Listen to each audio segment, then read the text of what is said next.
नमस्कार, आप देख रहे हैं भारत प्राइम 24 और मैं हूं आपके साथ अलाना खान। चलिए खबरों की शुरुआत करते हैं। खबर यूपी के अलीगढ़ से है, जहां सीएम योगी पर राहुल गांधी द्वारा दिए गए बयान पर मंत्री चौधरी लक्ष्मी नारायण ने पलटवार किया है।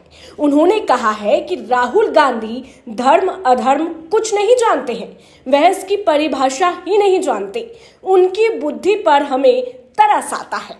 राहुल की बुद्धि का ये दिवालियापन है। आगे उन्होंने कहा कि जिस योगी को पूरा देश ही नहीं पूरा विश्व योगी मानता है, उनके लिए इस प्रकार की भाषा का प्रयोग करना बिल्कुल भी सही नहीं है।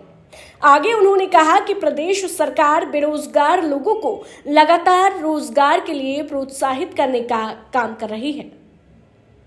देखिए, स्वरोजगार को बढ़ावा देना भारत के विकास के लिए आवश्यक है, क्योंकि हमारा जनसंख्या बाहुल्य देश है।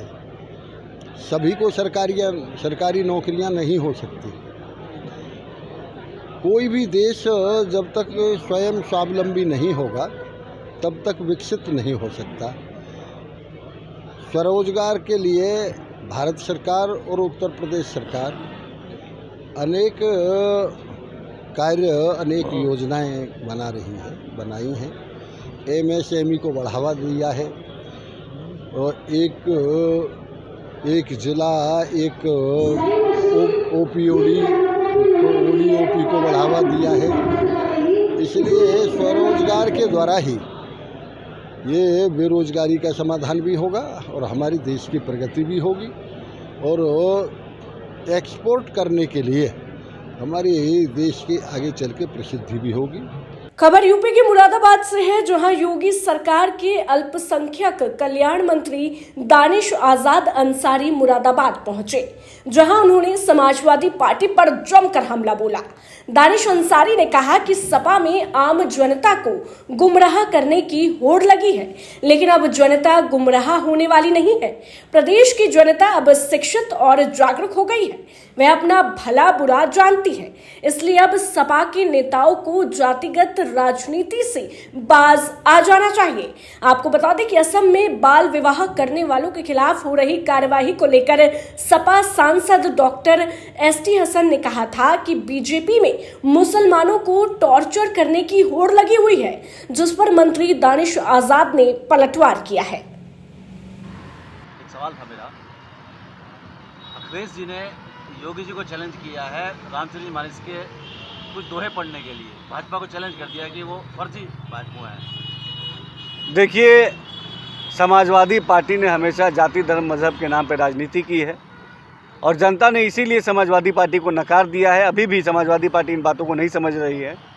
जनता विकास के मुद्दों की बात करना चाहती है, जनता तरक्की की तरफ आगे बढ़ना चाहती है और जिस तरीके से उत्तर प्रदेश की योगी सरकार उत्तर प्रदेश के विकास को सुनिश्चित कर रही है। आज आप देखिए कि विपक्ष जो है विकास की बात नहीं करता, निवेश की बात नहीं करता, रोजगार की बात नहीं करता, क्योंकि वो जानता है कि उत्तर प्रदेश की योगी सरकार उत्तर प्रदेश को ये चीज़ें मुहैया करा रही है। अभी आने वाले 10 फरवरी को उत्तर प्रदेश में ग्लोबल इन्वेस्टर समिट है। ऐसा इन्वेस्टर समिट जिसमें देश और विदेश से बड़े बड़े निवेशक उत्तर प्रदेश खुद ब खुद आ रहे हैं और यहाँ निवेश करेंगे। तो आप देखिए कि उत्तर प्रदेश की बदलती हुई तस्वीर विपक्ष को हजम नहीं हो रही है। विपक्ष हमेशा जनता का ध्यान भटकाना चाहता है, लेकिन जनता अब जागरूक हो चुकी है और तरक्की की तरफ आगे बढ़ रही है। अखिलेश जी ने एक नई राग छेड़ दिया कि जातिगत जनगणना की बात करें। देखिए, जैसे मैंने बताया कि आज उत्तर प्रदेश के विकास से विपक्ष परेशान है, हैरान है और जिस तरीके से हमारे मुख्यमंत्री योगी आदित्यनाथ जी की लोकप्रियता लगातार बढ़ रही है और मोदी जी के नेतृत्व में हमारे उत्तर प्रदेश की डबल इंजन की सरकार देश को और प्रदेश को विकास की तरफ आगे ले जा रही है, इन तमाम चीज़ों का विपक्ष के पास कोई जवाब नहीं है। इसीलिए विपक्ष इस तरीके के ध्यान भटकाने वाले बयान देता है, ऐसे एजेंडा ले आता है। लेकिन हम पूरी ईमानदारी से हमारी उत्तर प्रदेश की डबल इंजन की सरकार मोदी जी और योगी जी के नेतृत्व में प्रदेश को तरक्की की तरफ आगे ले जाएगी। एक अंतिम सवाल है मेरा, यहाँ से समाजवादी पार्टी के सांसद डॉक्टर ST हसन, उन्होंने कल ये कहा है असम को लेकर के कि वहाँ बाल विवाह जो चल रहा है कि भाजपा के नेताओं में होड़ लगी है मुस्लिमों को परेशान करने की। देखिए, मुझे लगता है कि समाजवादी पार्टी के नेताओं में होड़ लगी है आम जनता को गुमराह करने की। लेकिन जनता गुमराह होने वाली नहीं है। जनता शिक्षित है, जागरूक है और अपना भला बुरा जानती है और समाजवादी पार्टी के नेताओं को अब जाति धर्म की राजनीति से बाज आ जाना चाहिए। खबर यूपी के बलरामपुर से है, जहां आजादी के 75 साल बीत जाने के बाद भी कई गांव ऐसे हैं जहां लोग आज भी अंधेरे में रहने को मजबूर हैं। जी हां, हम बात कर रहे हैं बलरामपुर जिले के गुलरिया हिसामपुर गांव की, जहां ग्रामीणों को मूलभूत सुविधाएं नहीं मिल रही है। लोग अंधेरे में रहने पर मजबूर हैं। ग्रामीणों ने बताया कि गांव में 3 साल पहले बिजली का पोल पहुंचा था, लेकिन कुछ महीने बाद गांव से वह पोल उठा लिया गया। आगे ग्रामीणों ने बताया कि बगल के गांव विशुनपुर, भलुहुआ, हिसामपुर में बिजली पहुंच गई है, लेकिन हमारे गांव में अभी तक बिजली नहीं पहुंची है। हालांकि इस मामले से सरकार को कई बार अवगत कराया गया, लेकिन अभी तक हमारी मांगों का कोई समाधान नहीं हुआ है। और लाइट नहीं लागे हमरे खिया खम्मा आ रहा है। खम्मा यहाँ आवा 12 रहा। साल से पहले ऑनलाइन है। अब 15 एक लोग बोले खम्मा आ रहा है। हाँ, खम्मा आवा है, परा है 3-4 साल के पहले से ना। तो ये संबंध में कोई कभो कहेगा कहन कहागा हम लोग विधायक सर कहीं लग जाए, मगर लगना ही पाए साथ तक नहीं ला। तो खम्मा पड़ा है। हाँ, खम्मा वहीं है, परा है। बताया जाता है कि लाइट लगा हुआ है। हाँ। और लाइट का खम्मा सुल्ले 2 ठो उठवा लेंगे। और बाकी अभी तक लाइट कोनो व्यवस्था नहीं है। गांव में खंभा पड़ा है। हाँ, गांव में यहाँ पड़ा है 10 तार वार भी आ रहा है। तार नहीं आ रहा, तार खाली वार खम्मा नहीं आ आ रहा। अच्छा अच्छा। अच्छा, ये मामला लेकर कोई किसी अधिकारी से कुछ कभो कहेगा भैया हाँ, हम ना विधायक से कहा गवा का गुलरिया हम ना का कहने रिश्ते झूठ गवा, कहा बोली। तो अभी भाग की लग जाई। क्या नाम है? राम गुलाम।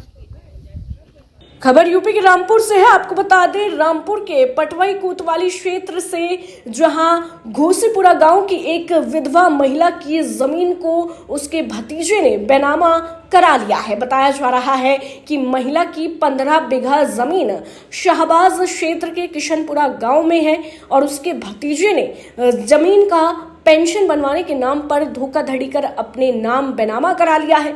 और जब पीड़िता को पता चला तो उसने एक अधिवक्ता के माध्यम से रजिस्ट्री खारिज करने की मांग की। साथ ही पीड़ित महिला ने मुख्यमंत्री को पत्र भेजकर न्याय की गुहार भी लगाई है। तो साबात तहसील ले जाके हमारा बयानामा करा लिया, उन्होंने अंगूठा ले लिया। तो पेंशन करवाऊंगी चल, भांजो भतीजों ने क्या कहा? पेंशन करा लेंगे चल। हाँ, फिर उन्होंने अंगूठा ले ली, बयानामा करा ली उनने। बयानामा कराने का टाइम। कितनी जमीन है तुम्हारी? ऐसे 15 से 16-17 बीघा है। क्या चाहती हो तुम? मुझे चाहती हूँ मुझे वो जमीन मेरे कब्जा में आ जावे। मैं सांझ को जाती हूँ और सवेरे को जाती हूँ, सांझ को खेत के बहाने से सांझ को आती हूँ, भूखे प्यासा वहीं परे रहती हूँ। क्या नाम है तुम्हारा? सखावत। ये फर्जी तरीके कैसे बेनामा करा लिया तुम्हारी सास का? पेंशन के बहाने चले गए शाहबाद तहसील, अंगूठा ले लिया इनका, बेनामा करा लिया। किस किसने बेनामा कराया? अरे मानो लियो यार, ये चलो मैं चलूंगा के साथ। किस बेनामा कराया कल्लू और तो ही कराया फिर शौकीन, लल्ला, भूरा। कितनी जमीन है इनके नाम पे? 16 बीघा। 16 बीघे कहाँ पर है? केसरपुर निकट रायपुर। खबर बदायूं जिले के बिसौली नगर से है, जहां दबंगों ने दुकानदार को सिर्फ इसलिए पीट दिया क्योंकि उसने फ्री में सिगरेट देने से मना कर दिया। और फिर जब दबंगों का दुकानदार ने विरोध किया तो उसके घर में घुसकर तोड़फोड़ की और फायरिंग भी करने लगे। घटना का वीडियो सोशल मीडिया पर वायरल हो गया है। वहीं घटनास्थल पर पुलिस पहुंची तो कई लोगों को गिरफ्तार कर लिया है। फिलहाल पुलिस मामले की जांच में जुट गई है। नाम राम कृपाल शर्मा है, 71 साल की उम्र है मेरी और मोहल्ला गुलाब बाग बिसौली में रहता हूँ। और जो है मेरे में जो है दो मतलब लड़के कई एक आए थे, तो बाहर जो है मेरे बच्चे की छोटी सी दुकान है लड़के की, तो उससे सिगरेट मांग रहे थे और कह रहे थे हम पैसे नहीं देते हैं। उसने कहा भैया मेरी छोटी सी दुकान है, मैं अगर पैसे के नहीं दूंगा। इसी बात पे जो है उन्होंने उसको पकड़ के खींच लिया और जो है खूब गिरा लिया, मारा पीटा। मैं जब बचाने गया तो मुझे भी गिरा लिया और मैं जो है अंदर घर के जब भागा तो वो भी अंदर पीछे पीछे आए और उसके बाद मुझे लात घूंसों से जो है कचड़ते हुए मारा और मैं जो है बचने की बहुत कोशिश करता रहा। उसके बाद वो छत पे चले गए, किवाड़ तोड़ के, किवाड़ें लगी हुई थी और छत पे जो है फिर उन्होंने कई फायर किए। जो है मेरा मकान के कई एक मुकदमे चल रहे हैं 420 के वहाँ बदायूं में भी। तो कुछ लोग मेरे मकान पे कब्जा करना चाहते हैं नाजायज और मुझे जो है मिलने नहीं देना चाहते हैं। खबर यूपी के बरेली से है, जहां गोद लिए बेटे ने बुलेट ना दिलाने पर मां की हत्या कर डाली। जी हां, जिसके बाद अज्ञात व्यक्ति पर मां की हत्या का आरोप लगा दिया। वहीं जब पुलिस ने आरोपी बेटे को गिरफ्तार कर सख्ती से पूछताछ की तो उसने मां की हत्या का जुर्म कबूल कर लिया। आरोपी ने बताया कि उसने अपनी मां से बुलेट बाइक दिलाने की मांग की थी। इसी बात को लेकर दोनों में कहासुनी हो गई और फिर उसने रॉड से वार कर अपनी मां की हत्या कर दी। फिलहाल पुलिस ने मामला दर्ज कर आगे की कार्रवाई शुरू कर दी है। हाँ रोल क्या नाम है तुम्हारा? सिद्धांत, अब आपने हादसा किया माँ के साथ, कोई बात नहीं, क्या बात है, क्या वजह? बुलेट मुझे चाहिए थी, कई दिन से मैं बातचीत कर रहा था तो मतलब मना ही कर रहे मुझे। तो उस दिन जो है उस दिन भी बात निकली और यही हुआ कि मतलब उन्होंने मना किया। मुझे गुस्सा आ गया और मैंने अनजाने में जो है आईडी पास करो। कैसे मारा? पूरा मारा कैसे? सर सिर पे सरिया से मारा। फिर क्या फिर कहाँ चले गए? मार के वहीं रहे थे, कहीं चले गए थे? मार के सर थोड़ा कपड़े उपड़े धो फैला के थोड़ा बहुत अपना घर। सिर्फ बुलेट वजह की हत्या करने की? तो कपड़े क्यों फैलाए? तो इसीलिए कोई शक मेरे को। खबर यूपी के संभल से है। योगी सरकार में बगैर भेदभाव सबको सुरक्षा, सबको न्याय, ऐसी ही तस्वीर मंगलवार को संभल के एक गांव में देखने को मिली, जहां पुलिस की भारी सुरक्षा में एक दलित बेटी की शादी कराई गई। आपको बताते चले कि दबंगों ने दलित की बेटी की बारात रोकने की धमकी दी थी, जिसके बाद पीड़ितों ने पुलिस से सुरक्षा की मांग की थी।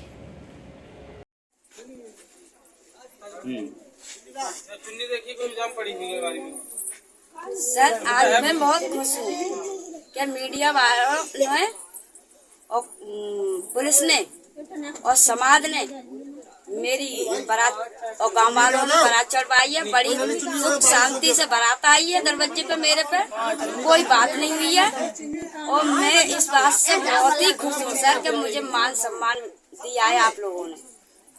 क्या कहना चाहेंगे पुलिस के लिए और उसके मीडिया के लिए?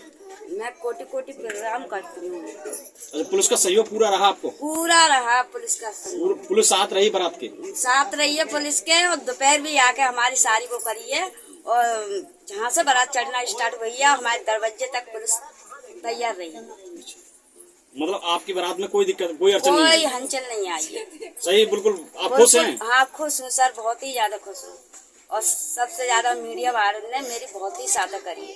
क्या नहीं मीडिया वाले होते नहीं और किसी के पाले बात पड़ती मेरी कानों।